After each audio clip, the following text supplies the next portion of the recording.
The initial college football playoff rankings are just less than 1 week away at this point. We got Steve Helwick on the line from Underdog Dynasty and Hustle Belt to talk Cincinnati and the group of five with us. Steve, how you doing today?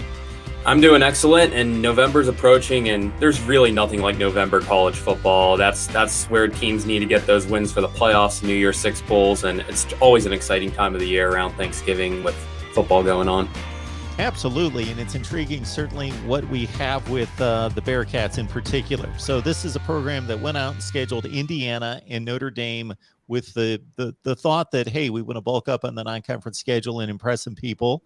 And, of course, the Notre Dame game is a top 15 win at this point. Notre Dame could finish 11-1. Who knows? That could be a seriously marquee win, and certainly is right now as it stands. Indiana has faltered, but still a capable football team to a certain extent. So your thoughts about Cincinnati's resume, what they've shown us thus far as it stacks up around the nation? Well, in the Luke Fickell era, Cincinnati's identity has always been a strong defensive team, and this year's team is no exception. They're currently fourth in the country in scoring defense, averaging just 14.6 points per game. And even the most talented team that they faced in Notre Dame was a victim of that scoring defense. They were shut out in the first half and only able to put up 13 points on the Bearcats defense. Even though Cincinnati had some guys go to the NFL draft this year, they have restocked and reloaded. And one name I really like on this defense is Deshaun Pace, who is probably the defense's MVP this year. He has 3 interceptions, 6.5 tackles for loss. He was an outside linebacker that didn't get much playing time in the 2020 team that was third down conversion away from undefeated in the Peach Bowl. But Pace has been excellent this year. And of course, this team has about as stacked as a secondary as anyone in the country. You have Sauce Gardner, who's an All-American last year. You have Kobe Bryant and nickelback Arquan Bush, who are some of the best cover corners in the game. And Cincinnati has not faltered this year so much in the pass defense. So the Bearcats are really well all around on defense. But what's different this year is they have a top 10 scoring offense. And Desmond Ridder has done a really good job playing mistake-free football. And that deep ball has worked pretty well for Alec Pierce, Tyler Scott, and the receivers this year. But most important part of the offense is their Alabama transfer running back, Jerome Ford. He's putting up numbers. You saw what he did against UCF 2 weeks ago, getting around 190 rushing yards and had most of that by halftime. And Jerome Ford right now is 12th in the country in rushing. And if you look at the 11 names above him, only one averages more yards per carry than his 6.8. Got Steve Helwick on the line, SB Nation's Underdog Dynasty and Hustle Belt. Of course, Cincinnati continuing on the undefeated track. They've got a date with Tulane on the road. Of course, the Green Wave shook things up a little bit in week 1 against Oklahoma, caught some attention there, but it's not been the season that they anticipated, as they've typically been a 6, 7, 8 win team, bowl team under over the past few seasons. Your thoughts about the Green Wave? It's been such a disappointing season. Going into the year, I thought they were the third, maybe fourth best team in the AAC, and I thought that prediction was backed up by what we saw in the first 2 weeks of the season. It's coming within 5 points of Oklahoma and having a chance to win at the end, and then just annihilating an FCS team. And I'm shocked that Tulane's now on the brink of missing a bowl game for the first time in a few years under Willie Fritz, because Tulane has a really talented offense. They had last year, Michael Pratt, as a true freshman, accounted for more touchdowns than any other quarterback in the country. He's had a good season this year, but Tulane, their main problem is their defense just hasn't been as good this year. And they have the 128th ranked scoring defense in the country, allowing over 42 points per contest. Them getting boat raced by East Carolina was really surprising to me. And even though this team has somewhat of a solid offense still, just the fact that their defense struggles has been a real issue. And in fourth down and third down conversions this year, Tulane's really struggled to get those moving and get the sticks going. So I think that Tulane has a lot of things they need to work on right now, and having Cincinnati upcoming on the schedule is really not in favorable shape for a team that really is falling below expectations this season. Get Steve Helwick on the line, SB Nation's Underdog Dynasty and Hustle Belt as well. Follow his work right there. And please like the video, share these videos out on social media, help us build the channel that way, and subscribe, of course, here at the Voice of College Football. So the game of the year in the American Conference will most undoubtedly be SMU against Cincinnati in a few weeks. Right now, SMU's undefeated as well, 19th ranked in the AP poll, going to Houston, a team that's only dropped one game to Texas Tech early. This should be a pretty good matchup. It should. And the one thing I want to look at in this matchup is in the trenches. I mean, most times when you think of what team allows the fewest sacks in the country, you think of those big, bulky offensive lines, Michigan, Georgia, not really the flash teams as much. But SMU and their high-powered offense, they have a great offensive line. They've only allowed 2 sacks this season, and those have been in the last 2 weeks. And on the other side of this matchup, you have Houston, which has branded its defense as Sack Avenue, and they're registering over 4 sacks per game. They had a handful against Tulane on a Thursday night a few weeks ago. Derek Parrish, David Aneni, and that defensive line have done a really good job of getting to the quarterback this year. So something's got to give in this matchup. You have one of the best pass rushing teams in the country against the best team at preventing sacks. But SMU also has a tremendous offense led by Oklahoma transfer quarterback Tanner Mordecai. He's been lights out this year. I think only once has he thrown below 300 yards. So you know what you're getting out of him on a weekly basis. SMU also is pretty efficient in the run game. Ulysses Bentley is finally returning from an injury. They're slowly working him back into the lineup. And Trey Siggers, a North Texas transfer, he's done a good job as a battering ram in Bentley's absence. So SMU set in the rushing game as well. It's just, can Houston match that offense? Clayton Tune has been pretty efficient as a quarterback in recent weeks ever since that disastrous showing against Texas Tech. And Houston's offense has looked a little better. But the Cougars haven't been as consistent as they hoped. Like they had 24 points on the board by the second quarter against ECU last week, and they were shut out in the second half until overtime. So Houston just needs more consistency on offense, and that's the key to keeping up with SMU. This SMU team is beatable. Not so good Louisiana Tech team was a Hail Mary away from upending SMU this year. So neither team in this matchup has beat a team with a winning record at the current moment. So both of these Texas-based teams are looking to pick up a quality win here this Saturday.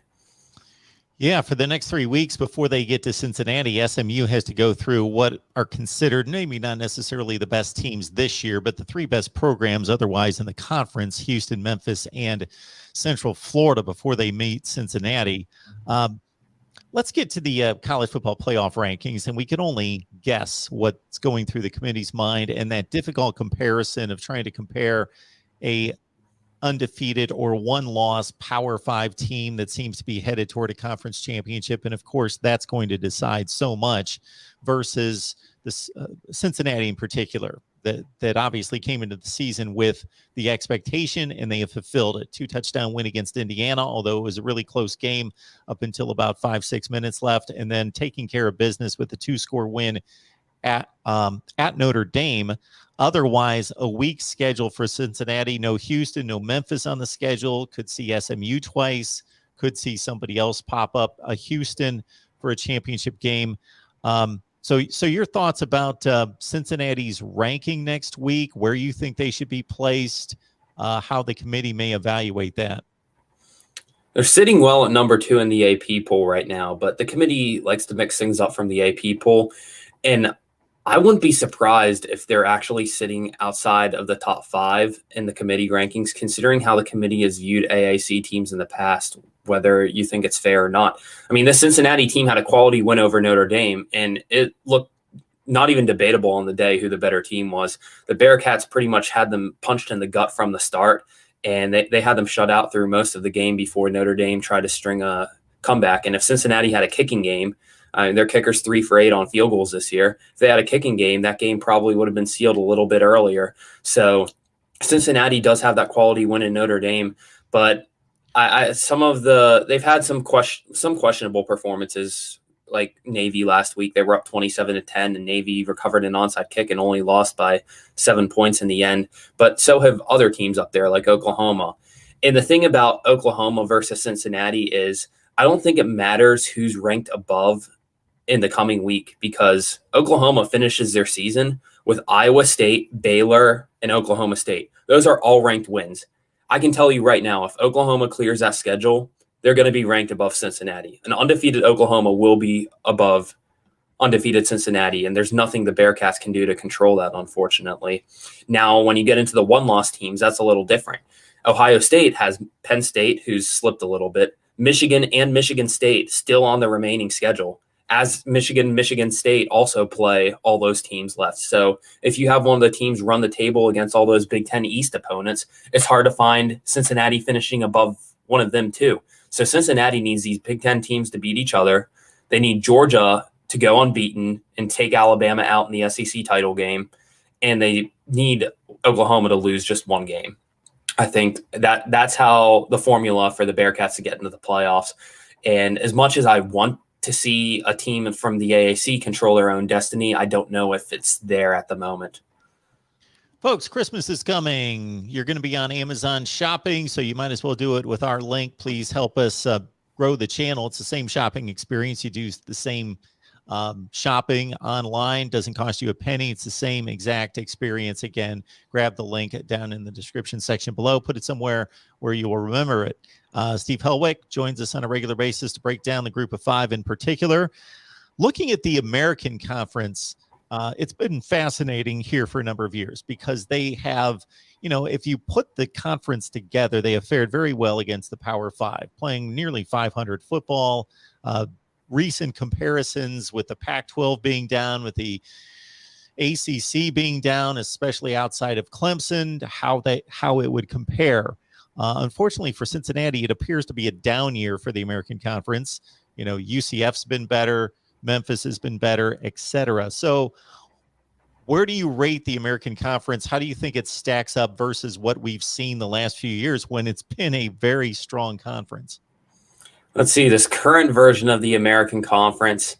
Yeah, I think that UCF is definitely the biggest disappointment. A lot of that thing is out of UCF's control. That is the most injured team in the country you're looking at right there. When their starting quarterback, Dylan Gabriel, had that clavicle injury against Louisville this year, which has kept them out since. They've missed their number one running back, Isaiah Bowser, for a handful of games. Their star receiver, Jalen Robinson's been out for quite a while. They're missing both their defensive tackles. One of their outside linebackers is in the transfer portal, and so on. So that was a team that was really expected to make rounds, and you saw what they did against Boise State on the opening Thursday night, coming back from 21-0 for an inspiring win.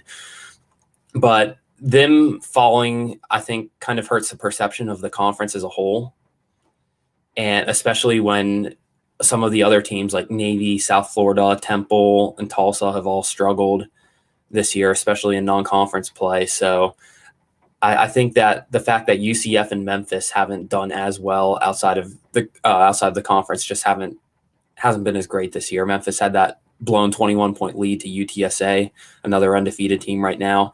So I think that the AAC is just right there with the Pac-12 at the moment. I call the conferences about equal in stature. You have Cincinnati and Oregon, who seem to be controlling their respective conferences right now. But when you look at who's the second best team in the Pac-12 at the moment, is it Oregon State? Is it UCLA? Is it Arizona State? I mean, Utah slipped up last week against the Beavers. I mean, there's so much room for interpretation in the Pac-12. I mean, in the AAC, you have SMU and Houston, which are probably similar caliber to whatever those next two best teams in the Pac-12 are. And the bottom of the Pac-12 might be as bad as I've seen it recently. You have an Arizona team on a 19-game losing streak, which is the FBS's most in the 2010s, other than Akron's 21-game losing streak from 2018 to 2020. Then also you have Colorado, who has been held to single-digit points countless occasions this year. You have Cal, who finally picked up a win against Colorado, their first FBS win of the season. Then Washington lost to an FCS team. They're 3-4. They struggled with Arizona. They beat Cal in overtime. So that bottom of the Pac-12 is not really looking good. And I would say that's comparable to the bottom of the AAC, where you have Temple, South Florida, and Navy right now. So I'd say that the Pac-12 and AAC are pretty equal at the moment, and that's where I'd rank them. The ACC right now, though, I'd say they have a bunch of strong middling teams. You have your Virginias, your North Carolinas, your NC States of the conference. You have a lot of teams that fit in the 35 to 45 range in the country. So I think the ACC is probably stronger in that certain area, and they're a little more, I won't say top heavy, but upper middle of the pack heavy this year. Yeah, I think you throw Duke to the side and you can take the ACC. I work on power rankings in the ACC every week, and who knows? Anyone can beat anyone in that conference, again, other than maybe Duke and maybe Pitt separated to a certain extent. But yeah, throw any matchup in the ACC, and I would not be surprised with the outcome at all. And to be fair to the American Conference, I think the perception has been strength because of the way they played up against the Power Five aggregate record, but also that there's been a running mate for whoever the dominant team has been. It's been UCF in Memphis, UCF in South Florida before that, UCF in Cincinnati. It's been then Cincinnati takes over, and they've had some stronger teams right behind them, pushing them so that they could, point to quality wins, quality teams within the conference. And right now, again, to be fair, I think it has slid a little bit this year, but still, Cincinnati obviously has its wins. SMU beat TCU. Memphis beat Mississippi State, a team that's gone out and beaten some pretty good teams. So UCF's out of conference loss to Louisville was a last-second deal on a pick six. There have been conditions there that have shown that the American is still a capable league. All right, Steve, anything else? As we take it, one other thing as we kind of scan the country in regards to, you brought up UTSA 7-0, San Diego State 7-0. In regards to anybody else underlying, not that they're going to make a push to the college football playoff because the schedule's just not there, but in regards to a New Year's Six or conference championship races, some of these teams that are standouts right now, and what your outlook is. I think that the New Year's Six spot's probably going to be reserved for the AAC champion this year, whether it be SMU, Cincinnati, or even Houston. I know Houston had that regrettable loss to Texas Tech in the opening week where I think if those teams replayed, Houston would have the upper edge. I mean, they had 4 interceptions in that game. They blew a 21-7 halftime lead. And even though Texas Tech's lost Tyler Shuck since then, I think you could put Shuck back in the lineup, and Houston's still the better team, considering what we've seen out of the Red Raiders in the past few weeks. So I think that the AAC champion's going to get the New Year's Six spot for the fifth straight season, which they pretty much held a stranglehold on that. San Diego State has been a pretty good team so far. They snuck past San Jose State in that overtime game a few weeknights ago. But San Diego State does have Boise State and Nevada and Fresno State still on the schedule. So I don't see the Aztecs finishing undefeated with this one. And I think they're going to slip up against one of those 3 powers in the Mountain West, even though all 3 of those games are at home for the Aztecs. Now, UTSA, I think UTSA, even though they had some questionable close games this year against teams like UNLV and North Texas, I do think that UNLV and Middle Tennessee, I should say, I think that UTSA is going to finish undefeated. The only problem with that is I don't think that there's really worthy competition in the CUSA that will get them that New Year's Six spot. UTSA is getting better every single week. They have pummeled Rice and Louisiana Tech the last 2 outings, and UTEP, Southern Miss, UAB, and North Texas is it to close out the season. Then they'll probably run into someone like FAU in the CUSA title game, and I think UTSA is going to handle business and finish this season unbeaten. Still, I don't think that they're going to finish above the AAC champion. But that UTSA win over Illinois is looking better considering what Illinois accomplished in 9 overtimes last week, although the win over Memphis hasn't looked as strong since Memphis has lost 4 out of their last 5. Steve Helwick, Hustle Belt, Underdog Dynasty. Join his work and the rest of the staff there on SB Nation, breaking down the group of 5 for us. Steve, we always appreciate you stopping by. Thank you. Appreciate it.